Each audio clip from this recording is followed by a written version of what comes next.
सामयिक चर्चा। आज की सामयिक चर्चा में आप सुनेंगे रामलला के भव्य और दिव्य मंदिर में विराजमान होने के बाद अयोध्या में 8वें दीपोत्सव को लेकर क्या है रामनगरी का माहौल। साथ ही इस आयोजन को ऐतिहासिक बनाने के लिए प्रशासनिक तैयारियों पर अयोध्या से आकाशवाणी संवाददाता तन्मय सोनी की खास रिपोर्ट।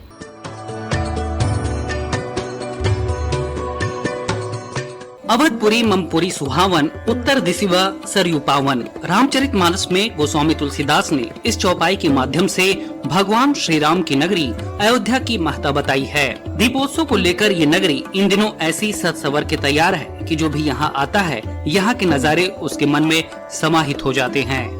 त्रेता के दृश्यों को सजीव करने के प्रयास प्रशासनिक स्तर पर है, तो राम भक्त यहाँ अभी से भक्ति में लीन हैं।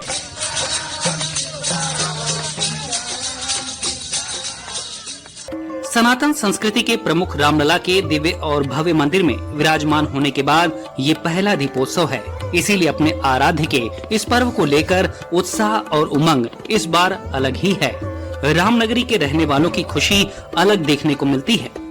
लोगों में दीपोत्सव को लेकर जो भाव है, जो समर्पण है, उसे देखते हुए प्रशासनिक स्तर पर इसे ऐतिहासिक बनाने के लिए पूरी तैयारी कर ली गई है। सांस्कृतिक धार्मिक आयोजनों के साथ ही अयोध्या के घाटों पर रिकॉर्ड दीप जलाकर पूरी नगरी को त्रेता युग की तरह जगमग करने की तैयारी है।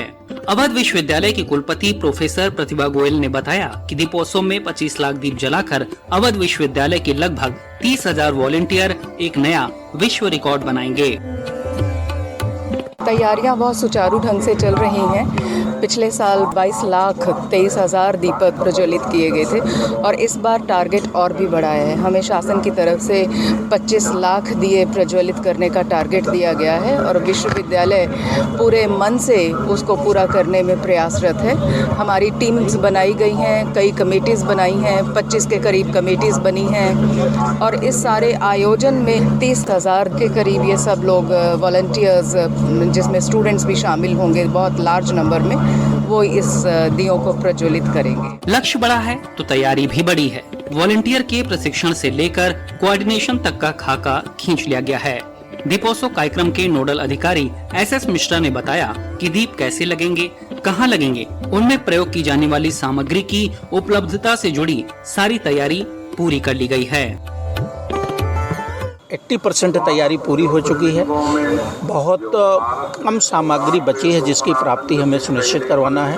अभी तक जो सबसे बड़ा चैलेंज दीपक का है वो प्राप्त हो चुका है। कैंडल है, माचिस है, बाती 45 लाख बाती है, वो बाती आ चुकी है। कुल मिलाकर के सारी चीजें कंट्रोल में है। दीपोत्सव का ये पर्व जहां सांस्कृतिक विरासत की समृद्धि को दर्शाता है, वहीं इतनी बड़ी संख्या में दीप जलने से स्थानीय कुम्हारों के लिए रोजगार और आर्थिक प्रगति का जरिया भी बनता है, जिससे उनके जीवन में बदलाव आ रहा है। दीपोत्सव के लिए दीप बनाने वाले राजेश कहते हैं कि उनके मन में दोहरी खुशी है, एक राम काज में सहयोग की और दूसरा कमाई बढ़ने की। जब से दीपोत्सव शुरुआत हुआ है तब से तो हम लोग पूरा दिया दे ही रहे हैं।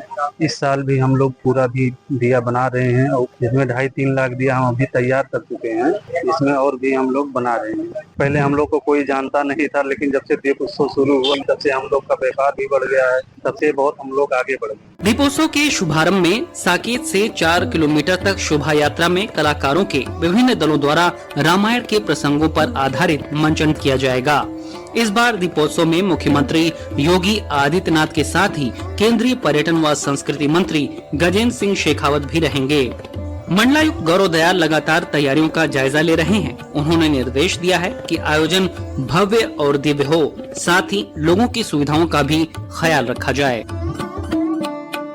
तैयारियों पर चर्चा हुई है और जो भी कमियां अभी तक है उनको दूर करने के लिए डायरेक्शन दिए गए हैं। प्रयास ये है कि बिना किसी अड़चन के बहुत ही अच्छे ढंग से दीपोत्सव को मनाया जाए और पिछले दीपोत्सव जो हुए हैं उनमें से जो भी लर्निंग्स हुई हैं उसके आधार पे हम लोग क्या बेहतर कर सकते हैं इस बार, उसमें मंथन किया गया, उस पर डायरेक्शन दिया गया। शोभा यात्रा हर बार की तरह साकेत महाविद्यालय से होते हुए लता मंगेशकर चौक से रामकथा पार्क के वहां तक जाती है और वहां पे माननीय मुख्यमंत्री जी और जितने वरिष्ठ हमारे अतिथि होते हैं उसका अवलोकन करते हैं। तो गत वर्ष की भांति इस बार भी पर्यटन डिपार्टमेंट, संस्कृति और इन्फॉर्मेशन जो सूचना विभाग है, ये लोग तैयारी कर रहे हैं और उन्होंने कुछ आज प्रेजेंटेशन भी दिए हैं। पिछले बार से और बेहतर जो हम कर सकते हैं उसको करने का प्रयास किया। और मुख्य रूप से 30 तारीख को और 31 को चीजें रहेंगी और जो व्यवस्थाएं गत वर्षों में होती रही हैं उन्हीं को हम लोग इसे इम्प्लीमेंट कर रहे हैं। वो सब पिछले बार भी बहुत ही सफल आयोजन हुआ था, इसलिए जो व्यवस्थाएं पिछली बार थी उनको रिपीट किया जा रहा है। जो थोड़ा बहुत इम्प्रूवमेंट का स्कोप है वो हम लोग उसको इम्प्लीमेंट कर रहे हैं। बैरिकेड्स और बेहतर कराने की बात हुई है और जहां तक बात है शहर के कुछ वासियों को पार्टिसिपेशन के लिए, वो ऑलरेडी गत वर्षों में भी उनको वहां पे शिरकत करने का मौका दिया जाता रहा है। इस बार भी हम लोग प्रयास कर रहे हैं, परंतु जो हमारे दर्शक दीर्घ का बना है उसमें एक प्लान ये भी है कि जो वॉलंटियर्स होते हैं दीपक जलाने के बाद उनको वहां बैठने की व्यवस्था नहीं हो पाती है, तो उसमें जो हमारे दर्शक होते हैं उनको अच्छे से दृश्य नहीं मिलता है, तो उनको भी हम लोग काफी हद तक अकोमोडेट करेंगे दर्शक दीर्घा में। दीपोत्सव को खास बनाने के लिए लाखों दीपों के मध्य अविरल सरयू धारा राम की पैड़ी पर पानी के बीचों बीच भव्य स्टेज पर कलाकारों द्वारा सांस्कृतिक कार्यक्रम व लेजर शो होगा। 6 देश जिनमें Thailand, Cambodia, Indonesia, Myanmar, Malaysia व नेपाल शामिल हैं, यहाँ के कलाकार रामलीला का मंचन करेंगे और राम के जीवन प्रसंगों को जीवंत करेंगे। प्रशासन का प्रयास है कि हर किसी को इस दीपोत्सव में प्रत्यक्ष या अप्रत्यक्ष रूप से शामिल किया जाए, इसीलिए एक दिया राम के नाम की सुविधा भी दी जा रही है। अयोध्या विकास प्राधिकरण के सचिव सत्येंद्र सिंह ने बताया कि दिव्य अयोध्या ऐप के जरिए कोई भी इसमें सहभागी बन सकता है। दिव्य अयोध्या ऐप के माध्यम से कोई भी व्यक्ति, हमारे 2 पैकेजेस हैं, 1100 रुपए का है, 2200 रुपए का है। उस पैकेज में यहाँ पे दिए जलाए जाएंगे जिसके डिजिटल फोटोग्राफ होंगी और बदले में यहाँ से उनको हनुमानगढ़ी का प्रसाद, प्रभु राम जन्मभूमि का प्रसाद, इसके अलावा सरयू जल है, सरयू अर्घ है, ये भेजी जाएंगी जिससे व्यक्ति अयोध्या के दीपोत्सव से जुड़ सके। दीपोत्सव के दौरान रामनगरी अयोध्या में मेजबान उत्तर प्रदेश सहित 16 राज्यों के कलाकार भी हिस्सा लेंगे। अयोध्या के प्रमुख स्थलों जैसे गुप्तार घाट, बड़ी देवकाली, तुलसी उद्यान, हनुमानगढ़ी, रामपथ, राम की पैड़ी पर देश विदेश के कलाकारों द्वारा सांस्कृतिक कार्यक्रम प्रस्तुत किए जाएंगे। साथ ही भव्य drone show, musical laser show भी होंगे। अयोध्या नगर निगम भी प्रकाश, स्वच्छता, पेयजल जैसे विषयों पर पूरी तैयारी कर रहा है। मेयर गिरीशपति त्रिपाठी ने बताया कि कर्मचारियों की जिम्मेदारी तय की गई है। इस बार दीपोत्सव नया उदाहरण स्थापित करेगा। हम लोगों की जिम्मेवारी है स्वच्छता की, हम लोगों की जिम्मेदारी है पथ प्रकाश की, हम लोगों की जिम्मेवारी है पेयजल। स्वच्छता के लिए हमारे 2247 कर्मचारी हमारे लगे रहेंगे, वो सब उस सारी चीजों का पर्यवेक्षण करते रहेंगे। पेयजल के दृष्टिकोण से किसी भी व्यक्ति को एक भी बूंद पानी के लिए परेशान न होना पड़े, इसके लिए पूरी व्यवस्था है। हमारे पथ प्रकाश की व्यवस्था है, हमारी डेकोरेटिव लाइट्स पूरे अयोध्या धाम में लगी हुई है, उससे पूरा एक पौराणिक और एथनिक लुक देते हुए प्रकाश की व्यवस्था हम लोग सुनिश्चित कर रहे हैं। नगर निगम रामनगरी में आने वालों की हर सुविधा का ख्याल रख रहा है, तो दीपोत्सव में सुरक्षा व्यवस्था के भी चाक चौबंद इंतजाम किए जा रहे हैं। आईजी प्रवीण कुमार ने बताया कि वीवीआईपी मेहमानों के साथ बड़ी संख्या में श्रद्धालु भी दीपोत्सव के साक्षी बनने यहाँ पहुँचेंगे, लिहाजा सुरक्षा और व्यवस्था से जुड़े हर पहलुओं का खास ख्याल रखा जा रहा है।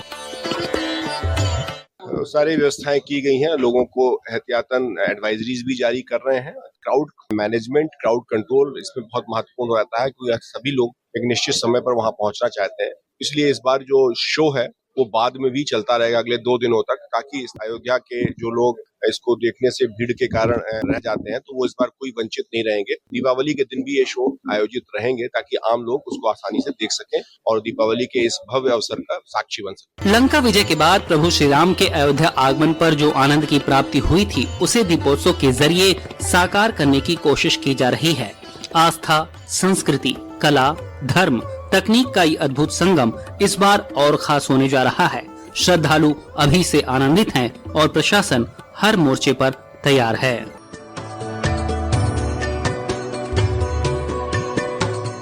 आज की सामयिक चर्चा में आप सुन रहे थे रामलला के भव्य और दिव्य मंदिर में विराजमान होने के बाद अयोध्या में 8वें दीपोत्सव को लेकर क्या है रामनगरी का माहौल।